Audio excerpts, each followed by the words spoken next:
एकादश पाठे विद्याधनम ने चौरहार्यम, ना ही तो चुराने योग्य और ना ही नेच राजहार्यम, और ना ही राजहार्यम यानी कि राजा के द्वारा छीनने योग्य, ना तो चुराने योग्य है और ना ही राजा के द्वारा छीनने योग्य है, यानी कि ना तो कोई इसे चुरा सकता है और ना ही कोई राजा इसको हमसे छीन सकता है। ने भ्रातृभाज्यम, नेचे भारकारी, ने भ्रातृभाज्यम यानी कि कोई भाइयों के द्वारा बांटने योग्य भी नहीं है। हमारे जो भाई हैं वो इसको बांट भी नहीं सकते। नेचे भारकारी, और ना ही भार बढ़ाने वाली है। वे कृते, खर्च करने पर भी वर्धते नित्यम, रोजाना बढ़ती ही रहती है।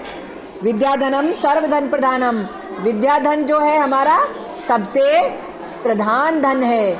विद्याधन कैसा है? ना तो इसे चोर के द्वारा चुराया जा सकता है, ना ही राजा के द्वारा छीना जा सकता है, ना ही भाई के द्वारा बांटा जा सकता है, और ना ही ये भार को बढ़ाती है। विद्याधन जो है जितना हम खर्च करते उतना ही बढ़ती जाती है, उतना ही बढ़ती जाती है। जो विद्याधन है वही एक ऐसा मुख्य धन है जो खर्च करने पर भी बढ़ता रहता है। ठीक है। विद्यानाम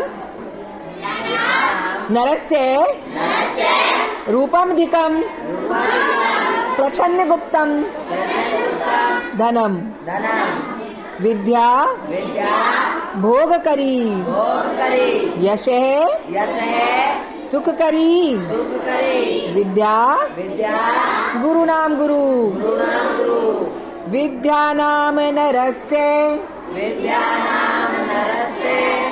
रूपम अधिकम प्रच्छन्न गुप्तम धनम, प्रच्छन्न गुप्तम धनम, विद्या भोग करी यश सुख करी, विद्या गुरु नाम गुरु। विद्या जो है वो मनुष्य का छिपा हुआ धन है। रूपम अधिकम, विद्या का रूप जो है कैसा है? छुपा हुआ धन है। विद्या भोग करी है, यानी कि हमें विद्या से ही भोग प्रदान होते हैं। विद्या नहीं होगी तो हम धन कमाने के लायक नहीं रहेंगे। ठीक है। तो विद्या जो है यश देने वाली भी है। यश मतलब कीर्ति, हमारा नाम करने वाली है विद्या। सुख करी, विद्या सुख देने वाली है, और विद्या गुरुओं की भी गुरु है। जो तुम्हारे गुरु कौन है ना, और हमारी भी गुरु कौन? विद्या माता। यानी कि जो विद्या है वो सबकी गुरु है, गुरुओं की भी गुरु है। विद्या बंधु जनो विदेश गमने, विद्या परा देवता, विद्या राजसु पूज्यते, न हि धनम, विद्या विहीनः पशु। कहता है कि विद्या बंधु जनो विदेश गमने, जब विदेश चले जाते हैं तो विदेश जाने पर विद्या हमारे भाई के समान होती है। विद्या जब विदेश जाने पर विद्या जो है हमारे भाई के समान होती है। और परा देवता, विद्या सबसे बड़ी देवता है। परा मीन्स सबसे बड़ी, विद्या सबसे बड़ी देवता है। विद्या राजसु पूज्यते, विद्या जो है वो राजाओं में भी पूजी जाती है। ना ही धनम, ना कि धन, विद्या को राजाओं में पूजा जाता है, ना कि धन को। ठीक है। विद्या विहीन है पशु, जिस मनुष्य के पास विद्या नहीं है वो किसके समान है? पशु के समान। विद्या से रहित मनुष्य पशु है। ठीक है। केयूराना विभूषन्ति पुरुषम हारान चंद्रोज्ज्वला, न स्नानम न विलेपनम, न कुष्मम नालंकृता मूर्धजा, न कुष्मम नालंकृता मूर्धजा। केयूरा मीन्स बाजूबंद।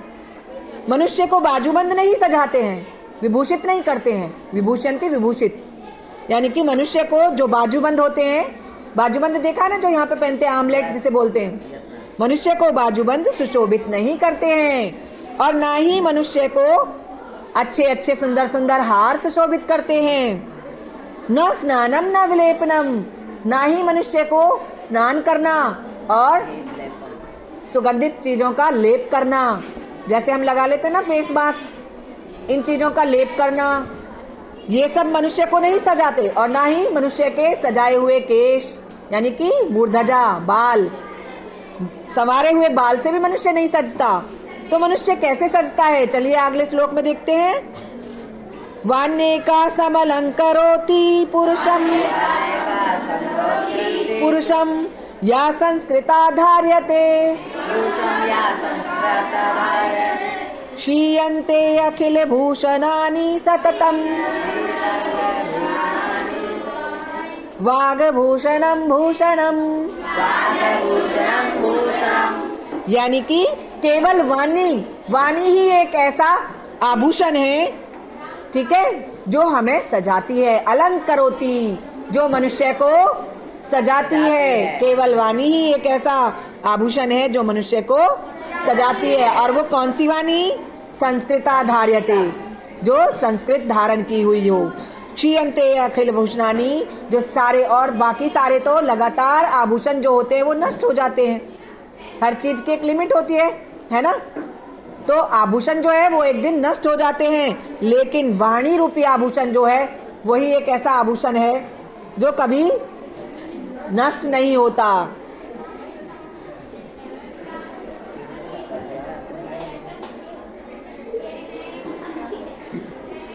विद्यानाम नरस्य कीर्तिरतुलाः भाग्यक्षयो चाश्रय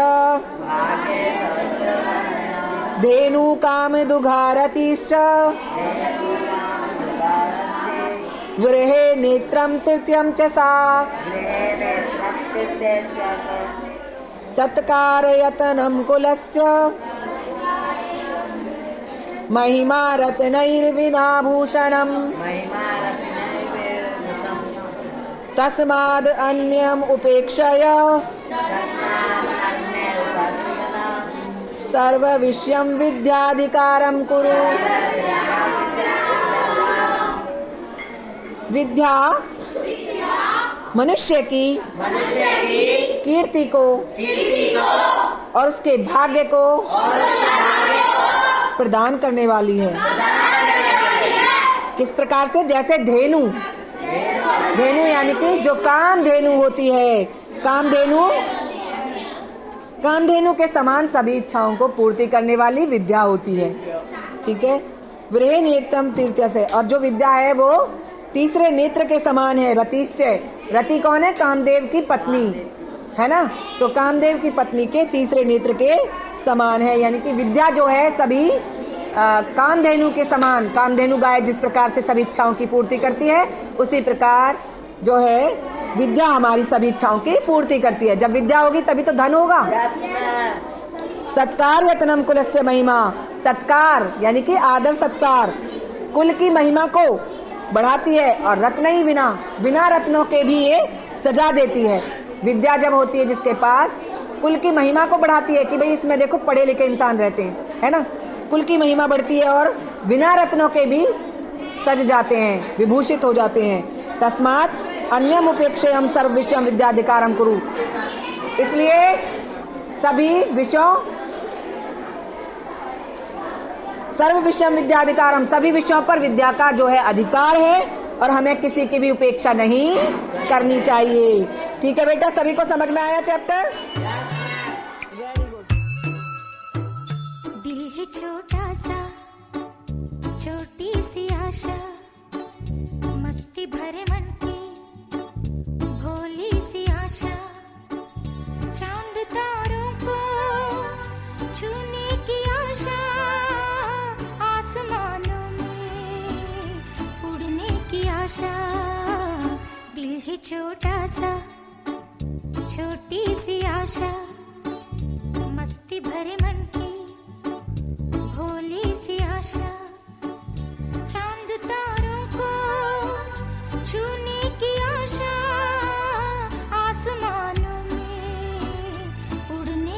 आशा, दिल है छोटा सा, छोटी सी आशा।